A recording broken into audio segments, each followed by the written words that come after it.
Энергия деп айтып бердим. Эркектер жөнүндө айтып берем деп убада бергем.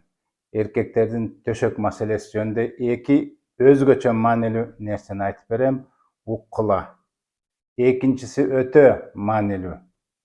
Бөлүшүп койгула, лайк басып койгула, комментарий менен жардам бергиле. Сонун маселе. Энергия демекчи. Бирөө келтир, мен алсызмын, тестостерон начар. Мен айттым, упор лежа, кана кылып көрчү, сен 5 оуду кыла албай койду. Каяктагы төшөк маселе. Кыймылдабайбыз. Андан тышкары, бул эркектин аспабы сөөк эмес, катып калган. Ал прилив энергии, кровь, кан маселеси менен гана иш болот, билесиңер. Кан маселесин иштетиш үчүн эмне кылыш керек? Эң биринчиси баягы айтып аткан. Келгиле, ушу таза бедренный деп коет. Ушул бел жактагы маселени көп кыймылдаталы. Мен айтат элем, ат мингиле дейин десем, азыр каяктагы ат дейсиңер. Келгиле, ат жок болсо башкача маселе.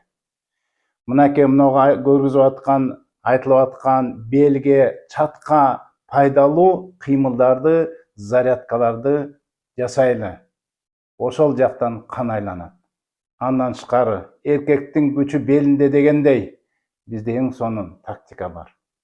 Мына бел маселесине келгенде хижама кылдыргыла. Ошол эле канды сордуруп, канды жакшы айланда турган чаттагы точкалар бар. Ошолорго көбүрөөк хижама кылдырып турсаңар, мына ошондон кийин кыймыл, кан келүү, аспапка пайда боло турган нерселер келет. Кан демекчиси. Эми көбүрөөк велосипед, ат мингиле дейт элем, өзүңөрдүн канга жакшы сиңе турган жакшы тамактарды өзүнчө маселе. Аны мен кийин айтып берермин. Мен экинчи маселени кунткой уккула, эң маанилүү. Бүгүн эркектер көздү сактабайбыз. Көз маселеси. Ал эмне? Мынакей порнуха деген балекетти көп көрөбүз. Көп көрөсүңөр. Көчөдө жүргөндө ар кандай кыздардын аркасынан алдынан кармап суктанасыңар. Мен айтып кетем, эң зыяны ушул болуп эсептелет. Жана андай жаман порнуха демекчи. Андайды көргөндөн кийин ал жактагы маселе башкача экен, алардыкы күчтүү экен, алардыкы татынакай экен, ушуну кээде өзүңөрдүн самооценкаңар түшүп, мындайча айтканда андай жакшы биз кыла албайт экенбиз деп ойлойсуңар, ал жакта 1000 жолу монтаж кылып туруп кандай кыларын өзүңөр билесиңер. Андан тышкары, андайды көрөрүп дегенде мен айтып кетет элем. Көчөдө жүргөндө дагы, ошондой жаман видеолорду көргөндө дагы, мынакей көз деген сезим өлөт.